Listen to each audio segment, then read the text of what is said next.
Tapi saat ini, boom, pemandangan di depannya berubah. Dan lokasi Qin Chen tiba-tiba menjadi ruangan yang dipenuhi wewangian dan kelopak bunga, dan tanah di bawah kakinya juga ditutupi karpet merah yang mewah. Wanner mengenakan kain kasa tipis, hanya beberapa kain kasa yang menutupi bagian-bagian utamanya, dan tubuhnya yang halus menjulang. Wanner memiliki postur tubuh yang indah, tidak peduli dari sudut mana ia tetap terlihat cantik, tanpa debu dan kotoran, terkadang muda dan pemalu, terkadang berani dan panas, terkadang menawan, terkadang anggun dan pendiam. Dan pemandangan di sini persis sama dengan kediaman Qin Chen di Wuyu di kehidupan sebelumnya. Ini adalah foto dirinya dan Qin Chen bersama dalam ingatan Wanner. Dia menambahkan wewangian ke lengan baju merahnya dan melayani Qin Chen. Ketika Qin Chen sedang memurnikan obat-obatan dan alkimia, dia diam-diam menemani Qin Chen, membuat semua persiapan untuk Qin Chen. Saya masih ingat bahwa di kehidupan Wuyu sebelumnya, Qin Chen berada di istananya, berlatih keras dalam retret, memurnikan berbagai ramuan obat, dan mempelajari berbagai garis keturunan khusus, semuanya ditemani oleh Wanner secara diam-diam dan bekerja tanpa lelah. Sekarang, gambar-gambar ini telah terukir di bagian terdalam jiwa Wanner. Ini adalah waktu yang paling tak terlupakan dalam hidupnya dan kenangan yang paling tidak ingin dia tinggalkan. Di kedalaman jiwa Wanner hari ini, ada tanah yang begitu murni, yang menyegel waktu terbaik Wanner dan kehidupan masa lalunya di sini, dan tidak pernah ingin dikotori.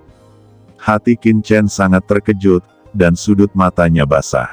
"Wanner, kamu terlalu bodoh," kata dia, jelas hanya dikirim oleh sangguan siar untuk menipu dirinya sendiri, tetapi untuknya, dia hanya mempercayai saudara perempuannya dengan percaya diri, tetapi jatuh cinta dengan pria yang seharusnya tidak dia cintai, dan menjadi mimpi buruk dalam hidupnya. Namun, dalam pandangan sangguan siar, ini seharusnya menjadi tahun-tahun mimpi buruknya, tetapi dalam benak Wanner, itu adalah gambaran paling bahagia dan paling diinginkan dalam hidupnya. Jika waktu dapat mengalir, dia rela tinggal bersama Qin Chen sampai wajahnya memerah. "Wanner, kamu sangat bodoh," ucap Qin Chen sangat membenci sangguan siar di kehidupan sebelumnya. Belakangan, ketika dia mengetahui kebenarannya, dia secara alami penuh dengan kebencian terhadap Wanner yang menipunya bersama. Namun, setelah melihat adegan dan adegan sebelumnya dalam jiwa Wanner, gambar masa lalu sebuah gambar muncul, dan sudut mata Qin Chen basah. Dia juga seorang wanita miskin. Wanner hanya digunakan, tapi jatuh cinta dengan seseorang yang seharusnya tidak dia cintai. "Sao Chen, apakah itu kamu? Apakah Anda datang menemui saya?" Di kedalaman jiwa ini, Wanner tiba-tiba memeluk Qin Chen dengan air mata berlinang. Dia menangis dengan penuh semangat. Tiba-tiba, air mata dari sudut matanya menari-nari di sekitar Qin Chen. Mata pintar itu memandang ke arah Qin Chen dengan penuh kasih sayang, dengan naluri untuk menyenangkannya, menunjukkan posturnya yang sempurna di depan Qin Chen, menunjukkan sisi yang paling mengharukan, erangan tertekan di tenggorokannya, bibir merah menggeliat. Memancarkan kerinduan yang tak terbatas, betapa dia ingin menghabiskan malam yang baik dengan Qin Chen. Adegan menawan semacam itu terlalu menguji pria, membuat Qin Chen langsung tenggelam dalam sepasang kenangan masa lalu ini. Tidak, Qin Chen tiba-tiba terbangun, dan ketika dia mendorong Wanner pergi, ada tempat tidur dupa dengan tirai di aula. Di tempat tidur dupa, Wanner sedang berbaring malas, dengan satu tangan menopang kepalanya, melihat ke sini dengan penuh harap. Melalui tirai kabur, Qin Chen melihat bahwa dia sepertinya hanya mengenakan kain kasa sutra yang setipis sayap jangkrik. "Sao Chen, aku menginginkanmu," kata Wanner memandang Qin Chen dengan menyedihkan. Dengan kasih sayang seperti itu, hati Qin Chen tiba-tiba meleleh, seolah-olah ada semacam kekuatan sihir. Ini adalah dunia spiritual Wanner. Kerinduan Qin Chen benar-benar meletus, menyebabkan mata Qin Chen menjadi kabur. Gumaman itu mengandung kekuatan sihir yang tak terbatas, menarik pikiran Qin Chen yang sudah pulih ke dalam lumpur lagi. Qin Chen terjun ke tirai merah muda. Seperti yang Anda bayangkan, Waner sedang berbaring di tempat tidur dupa dengan mengesankan. Dia montok, dengan kulit sebening kristal, putih dan tanpa cacat, dan melengkung. Dia menguraikan garis yang sempurna dan membuat darahnya berdenyut. Dia menyeringai dan perlahan bangkit, matanya dipenuhi dengan perasaan asmara, dan dia menarik Qin Chen ke tempat tidur dupa dan perlahan meletakkannya. Qin Chen tenggelam ke dalamnya, dan atas belas kasihannya. Dengan kasih sayang di matanya, Waner perlahan melepas pakaiannya untuknya, pipinya memerah, mabuk dan mabuk, tampak pemalu dan rindu. Membuka baju, menghembuskan napas seperti biru, Waner tersentak dan menggigit bibir merahnya dengan erat.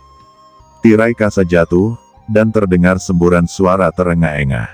Tidak tahu berapa lama, Qin Chen tiba-tiba terbangun, membuka matanya, dan muncul dari ingatan segel dengan keringat, terengah-engah.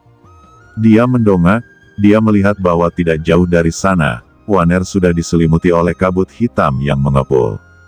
Dia memandang Qin Chen dengan penuh kasih sayang, matanya tenang, rileks, dan tersenyum, seolah apa yang terjadi sebelumnya hanyalah mimpi. Tidak, ini bukan mimpi.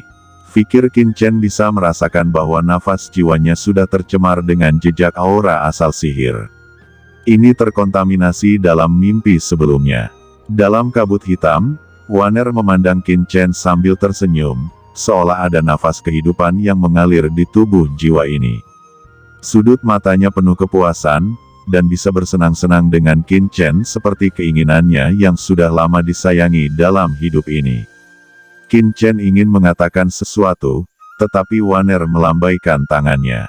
Meskipun ada keterikatan di matanya, itu lebih tegas. Saat berikutnya, ingatan Waner tentang jiwa ini ditelan oleh kabut hitam yang mengepul dan dibawa ke dalam jurang yang tak berujung, lalu menghilang. Waner, Qin Chen bergumam dan menggelegar, dan seluruh orang itu tiba-tiba terbangun. Kekuatan jiwa ini juga kembali ke tubuhnya. Pada saat ini, Qin Chen merasakan nafas kehidupan dari tubuh Waner.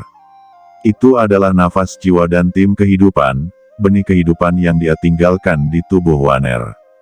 Benih ini secara bertahap akan tumbuh hingga suatu hari, ia akan menembus blokade gelap dan mengembalikan ingatan Waner.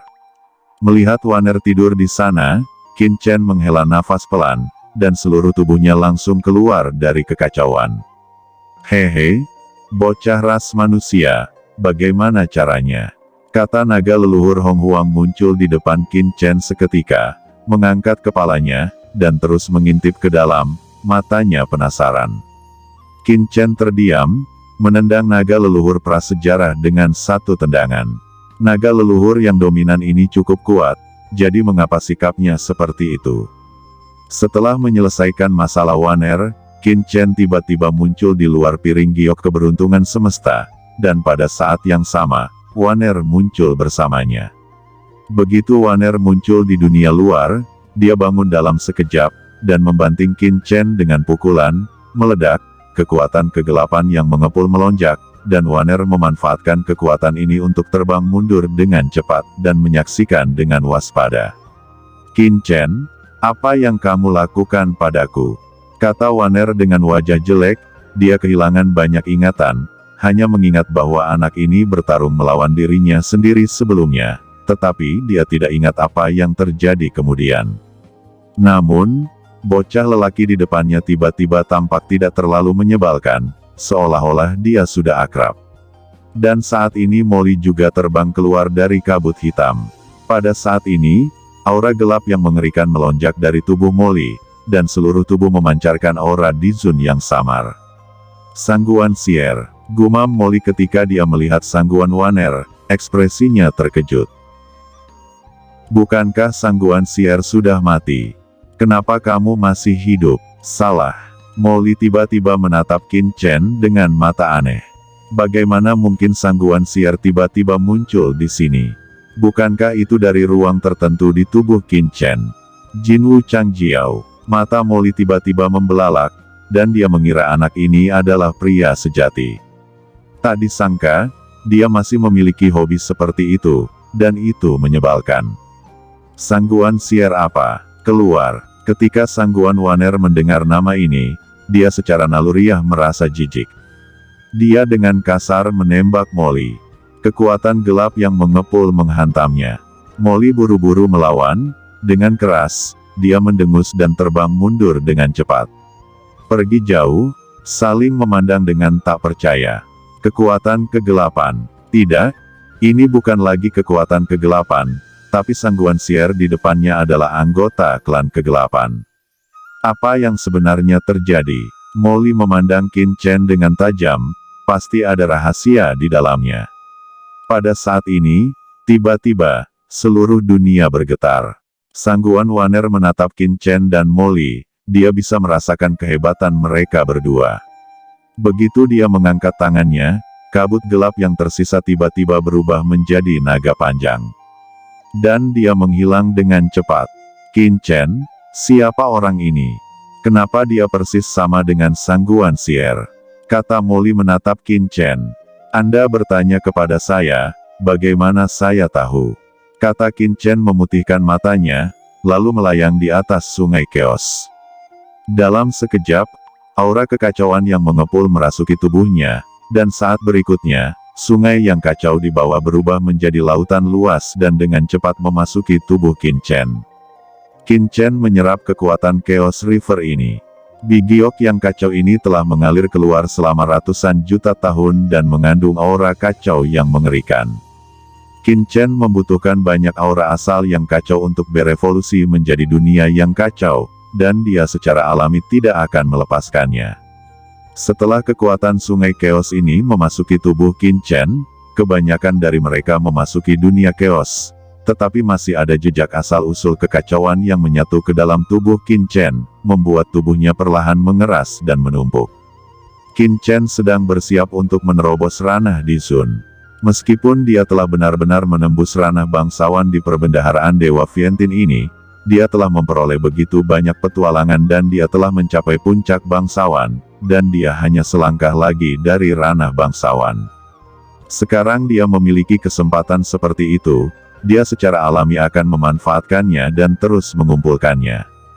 Tapi jika terobosan dilakukan di sini, bahkan jika berhasil, akan ada bahaya tersembunyi yang sangat besar yang tidak dapat diintegrasikan dengan alam semesta dan surga. Dan ketika Qin Chen dengan panik menyerap sungai Chaos, di atas bintang-bintang gelap, banyak orang kuat dari 10.000 ras turun. Hilangnya Chaos Jadebi dan Chaos Jade Island membuat kekuatan kekacauan yang dimuntahkan oleh bintang-bintang gelap melemah dengan cepat.